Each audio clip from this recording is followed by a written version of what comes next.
Hello friends, welcome back to my channel and today we are going to study The Sign of Four by Sir Arthur Conan Doyle ने। तो दोस्तों ये कहानी है 1888 की, जब हमारा देश अंग्रेज़ों का गुलाम हुआ करता था। एक लड़की का नाम मैरी था। उसके फादर इंडिया में पोस्टेड थे। जब हमारा इंडिया गुलाम था तो मैरी के फादर इंडिया में पोस्टेड थे। मैरी के फादर ब्रिटिश ऑफिसर थे। एक दिन क्या होता है कि मैरी को उसके फ़ादर टेलीग्राम करते हैं और कहते हैं कि बेटी, मैं इंडिया से सही सलामत इंग्लैंड वापस आ रहा हूँ अपने घर में, तो मुझसे मिलने के लिए लैंगहैम होटल में आ जाओ। तो जब मैरी अपने फ़ादर से मिलने के लिए जाती है लैंगहैम होटल में, तो वहाँ पर उसे कहा जाता है कि आपके फ़ादर तो कल रात को ही होटल से चले गए और अभी तक वापस नहीं आए हैं। इसके बाद मैरी को उसके फ़ादर कभी भी नहीं मिले। मैरी बहुत ढूंढी अपने फ़ादर को, लेकिन मैरी के फ़ादर का नामो निशान नहीं था। मैरी बेचारी बहुत परेशान हो जाती है और मैरी अपने फ़ादर के दोस्त के पास तक जाती है, जिसका नाम था मेजर जॉन शॉल्टो। मैरी के फ़ादर के इकलौते ही दोस्त थे और मेजर जॉन शॉल्टो भी इंडिया में ही पोस्टेड थे, लेकिन ये आर्मी से रिटायर हो गए थे और रिटायर होकर ये इंग्लैंड में वापस आ गए थे। जब मैरी मेजर जॉन शॉल्टो से पूछती है अपने फ़ादर के बारे में, तो वो मना कर देते हैं। वो कहते हैं कि मुझे तुम्हारे फ़ादर के बारे में कुछ भी नहीं पता। अब दोस्तों वो बहुत परेशान हो जाती है और काफ़ी वक्त भी गुजर जाता है, लेकिन उसके फ़ादर का कुछ भी नहीं पता। मैरी के साथ एक अजीब चीज़ होने लगती है। मैरी को हर साल एक मोती डिलीवर होने लगा था हर साल। उस मोती के साथ में एक लेटर भी था, एक कागज़ भी था, और उस कागज़ में लिखा हुआ था कि तुम्हारे साथ बहुत गलत हुआ है और मैं तुमसे मिलना चाहता हूँ। अब मैरी बेचारी बहुत परेशान, उसे समझ नहीं आ रहा है कि वो क्या करे, किसने ये लेटर लिखा है, कौन उसे बात करना चाहता है। तो मैरी जाती है शेरलॉक होल्म्स के पास। तो शेरलॉक होल्म्स मैरी की बातों को ध्यान से सुनते हैं और इन्वेस्टिगेशन शुरू करते हैं। शेरलॉक को पता चलता है कि मेजर जॉन शॉल्टो की मौत हो चुकी है, जो मैरी के फ़ादर के बहुत ही ख़ास दोस्त थे। इनकी मौत 1882 में हुई थी और मेजर जॉन शॉल्टो के बाद से ही मैरी को मोती रिसीव होना शुरू हुई थी। इससे पहले उसके घर पर मोती नहीं आ रहे थे। तो शेरलॉक होल्म्स को शक हो रहा था और उन्हें लगता है कि मेजर जॉन शॉल्टो का कुछ ना कुछ कनेक्शन है इस केस से। शेरलॉक होल्म्स मैरी से और डिटेल में जानने की कोशिश करते हैं, लेकिन मैरी को कुछ और नहीं पता। लेकिन हाँ, एक कागज़ था उसके फ़ादर के डेस्क पे और उस कागज़ पर 4 लोगों के नाम लिखे थे। मैरी उस कागज़ को शेरलॉक को दे देती है। उस कागज़ में जॉनथन स्मॉल, महमूद सिंह, अब्दुल्ला खान और दोस्त अकबर, इन 4 लोगों का नाम लिखा हुआ था। ये कागज़ बहुत इंपॉर्टेंट है, आप लोग याद रखिएगा, ठीक है। और इसी वजह से इस पूरे नावल का नाम द साइन ऑफ फोर है। इस कागज़ के ऊपर 4 लोगों के नाम लिखे हुए हैं, इसीलिए इस नावल का नाम था साइन ऑफ फोर। तो ये लोग कौन है, ये आपको कहानी में आगे पता लगेगा। शेरलॉक होल्म्स, उनका असिस्टेंट डॉक्टर वाटसन, दोनों एक साथ काम करते हैं। उनका असिस्टेंट है डॉक्टर वाटसन। तो शेरलॉक होल्म्स, वाटसन और मैरी तीनों थेड्यूस शॉल्टो के पास जाते हैं। थेड्यूस शॉल्टो मेजर शॉल्टो का बेटा है। और दोस्तों मैं आपको बता देती हूँ कि थेड्यूस शॉल्टो मोती भेजता था मैरी को। जो हर साल मैरी के पास मोती आ रहे थे, वो मोती थेड्यूस शॉल्टो ही भेजता था मैरी को। अब थेड्यूस बोलता है कि मेरे फादर मरने से पहले मैरी के फ़ादर को देखा था। इवन उन दोनों ने एक मीटिंग को अरेंज किया था। एक ख़जाना था उनके पास और उस ख़जाने को बांटने के लिए एक मीटिंग को अरेंज किया था। तो दोस्तों ये कहानी सुना रहा है थेड्यूस शॉल्टो, जो कि मेजर शॉल्टो का बेटा है। थेड्यूस कहता है कि जब मेरे फ़ादर और मैरी के फ़ादर इंडिया में पोस्टेड थे, तो इंडिया से ये ख़जाने को लेकर आए थे। तो मेरे फ़ादर ने मैरी के फ़ादर के साथ एक मीटिंग को फ़िक्स करा था ताकि वो उस ख़जाने को बांट सकें। तो इन दोनों के ख़जाने को लेकर लड़ाई हो जाती है और कैप्टन आर्थर मॉर्स्टन की हार्ट अटैक से मौत हो जाती है। उसके बाद मेजर शॉल्टो कैप्टन आर्थर मॉर्स्टन की बॉडी को दफना देते हैं और ख़जाने को भी कहीं छुपा देते हैं, एक ऐसी जगह पर छुपाते हैं जिसके बारे में किसी को नहीं पता होता।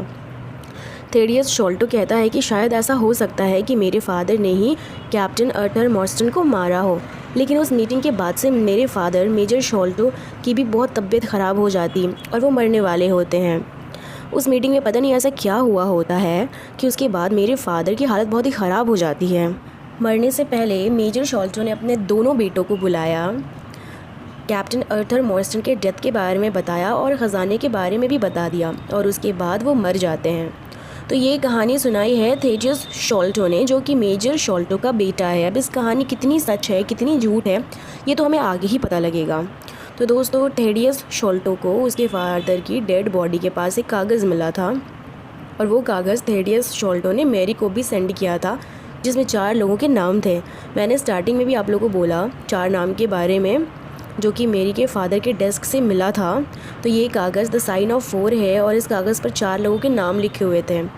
तो दोस्तों, थेडियस शॉल्टो को शक है कि जो ख़जाना उसके फादर मेजर शॉल्टो ने छुपा कर रखा था वो ख़जाना उसके भाई को मिल गया है। इसीलिए थेडियस शॉल्टो चाहता है कि मैरी उसके साथ चले ताकि ख़जाना 3 जगह पर डिवाइड हो सके और उन दोनों को भी अपना अपना हिस्सा मिल सके। अब क्या होता है कि सभी लोग मिलकर थेडियस शॉल्टो के भाई के पास जाते हैं, जिसका नाम था बार्थोलोम्यो। तब जब ये लोग जाते हैं बार्थोलोम्यो के पास तो ये लोग देखते हैं कि बार्थोलोम्यो मरा हुआ है।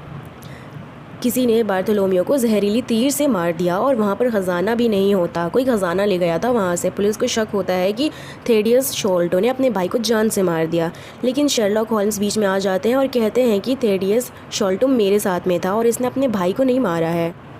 इस तरीके से शर्लॉक थेडियस को बचा लेते हैं। तो दोस्तों, शर्लॉक होल्म्स बहुत गहराई से पूरे केस को स्टडी करते हैं और फाइनली उनको जोनाथन स्मॉल नाम के एक बंदे पर शक होता है। तो दोस्तों, याद है उस 4 नेम में सबसे पहला नाम जो था वो जोनाथन स्मॉल का था। जो 4 नाम थे उनमें से 3 नाम हिंदुस्तानियों के थे और 1 नाम अंग्रेज़ का था, और जो अंग्रेज़ का नाम था वो था जोनाथन स्मॉल। तो अब शर्लॉक होल्म्स को जोनाथन स्मॉल के ऊपर शक है, क्योंकि जोनाथन का एक पैर कटा हुआ है और उसके साथ एक टोंगा नाम का एक बंदा भी रहता है जो जोनाथन का मदद करता है।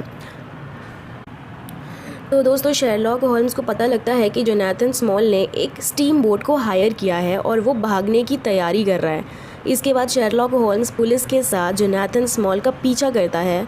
समुंदर में जोनाथन स्मॉल स्टीम बोट से भाग रहा होता है और जोनाथन स्मॉल का जो दोस्त होता है टोंगा, वो शर्लॉक होल्म्स के ऊपर जहरीली तीर से हमला करता है। फिर भी ये लोग उसका पीछा करते हैं, लेकिन लास्ट में शर्लॉक होल्म्स और पुलिस टोंगा को गन से उड़ा देते हैं। अब बचता है जोनाथन स्मॉल। इसे भी पुलिस पकड़ लेते हैं और इसके पास ख़जाना होता है। जब ख़जाना खोल कर देखते हैं तो उस डब्बे में कुछ भी नहीं होता, खाली होता है। स्मॉल कहता है कि अगर ख़जाना मेरा नहीं हो सकता ना तो फिर किसी का नहीं हो सकता। जब तुम मेरा पीछा कर रहे थे तब मैंने सारा ख़जाना पानी में फेंक दिया था। तो दोस्तों, इसके बाद जोनाथन स्मॉल पूरी कहानी बताता है और सारी कहानी बिल्कुल क्लियर हो जाती है। स्मॉल कहता है कि सालों पहले वो भी इंडिया में पोस्टेड था, वो भी एक सैनिक था। एक दिन क्या होता है कि इंडिया में वो गंगा नदी में नहा रहा होता है और नहाते टाइम मगरमच्छ उसके पैर पर हमला कर देता है और उसकी एक टांग को खा जाता है। कुछ वक्त के बाद उसकी पोस्टिंग टी प्लांट पे हो जाती है, जहाँ पर उसकी ड्यूटी हो जाती है मज़दूरों पर निगरानी करना। तो देखना होता है कि मज़दूर कैसे काम कर रहे हैं। लेकिन तभी 1857 का इंडियन रेबेलियन हो जाता है और जोनाथन स्मॉल अपनी जान बचाते बचाते आगरे के किले के पास भागता है, क्योंकि 1857 में पहली बार बगावत हुई थी अंग्रेज़ों के ख़िलाफ़। तो 1857 में जब एकदम से अंग्रेज़ों के ख़िलाफ़ बड़े पैमाने पर बगावत होती है तो अंग्रेज़ डर जाते हैं। आगरा के किले में जोनाथन स्मॉल एक रात पहरेदारी कर रहा होता है, तभी वहाँ पर 3 सिख लोग आते हैं। सिख जोनाथन स्मॉल से कहते हैं, या तो हम तुम्हें अभी जान से मार देते हैं या फिर तुम्हें हमारी मदद करनी होगी उस ख़जाने को लूटने में। अगर तुम्हें अपनी जान प्यारी है तो किले में से ख़जाना लूट कर आओ, नहीं तो हम तुम्हें अभी मार देंगे। जोनाथन स्मॉल के पास कोई दूसरा चारा नहीं था, इसीलिए ये लोग ख़जाना चुराते हैं। 3 सिख लोग और जोनाथन स्मॉल चारों मिलकर ख़जाना चुराते हैं और ऐसी जगह पर छुपाते हैं जहाँ पर किसी को कोई ख़बर ना हो। अब दोस्तों, ब्रिटिश सरकार को पता पड़ जाता है कि जोनाथन स्मॉल ने हिंदुस्तानियों की मदद की। इस वजह से ब्रिटिशर्स जोनाथन स्मॉल को अंडमान एंड निकोबार आइलैंड की जेल में भेज देते हैं। जेल में जोनाथन स्मॉल पिछले 20 सालों से कैद था। 20 साल के बाद एक बार वो जॉन शॉल्टो को सुनता है। तो स्मॉल सुनता है कि जॉन शॉल्टो सारा पैसा सट्टे में गंवा दिया और उसके पास कोई भी पैसा नहीं बचा। तो स्मॉल इस मौके का फ़ायदा उठाता है। जॉन शॉल्टो और उसके दोस्त कैप्टन अर्थर मॉस्टन से डील करता है। वो कहता है कि तुम मुझे इस जेल से बाहर निकलवाने में मदद करो, बदले में मैं तुम्हें बहुत सारा पैसा दूंगा। मेरे पास बहुत सारा ख़जाना है और उस ख़जाने में मैं कुछ हिस्सा तुम्हें भी दूंगा और वो मैंने खुफिया जगह पर दफन किया है। यहाँ पे डील हो जाती है इनके बीच। अब जोनाथन स्मॉल ख़जाने की जगह बताता है और कहता है कि पहले तुम जाकर वहाँ से ख़जाना निकालो, फिर मुझे इस जेल से निकालो। तो मेजर शॉल्टो लालची हो जाता है, वो अकेले पूरा ख़जाना हड़पना चाहता था। थर मॉर्स्टन को 1 रुपया भी नहीं दिया और जोनाथन को भी जेल में सड़ने दे दिया, उसे भी नहीं हटाया। फिर जोनाथन कसम खाता है कि वो बदला लेगा अब मेजर शॉल्टो से। फिर वो 4 साल तक जेल में रहता है और वहाँ पर मिलता है एक आदिवासी आदमी से जिसका नाम होता है टोंगा। तो वो उसकी मदद से जेल से फ़रार हो जाता है। ये बात जब मेजर शॉल्टो को पता चलता है, तब से मेजर शॉल्टो को बेचैनी होने लगती है, उसकी हालत ख़राब हो जाती है, उसे घबराहट होने लगती है क्योंकि मेजर शॉल्टो को पता था कि उसने स्मॉल के साथ कितना बुरा किया है और स्मॉल अब उसे नहीं छोड़ेगा। स्मॉल अब अपना बदला ज़रूर लेगा। जोनाथन स्मॉल एक लेटर पर अपना नाम लिखता है और 3 सिख का नाम लिखता है, जिसकी मदद से उसने ख़जाना चुराया था ना, उसी का नाम लिखता है। तो इसी वजह से मेजर शॉल्टो का तबीयत बिगड़ जाता है और वो मर जाता है। अब ख़जाना था मेजर शॉल्टो के बेटे के पास, बार्थोलोम्यो।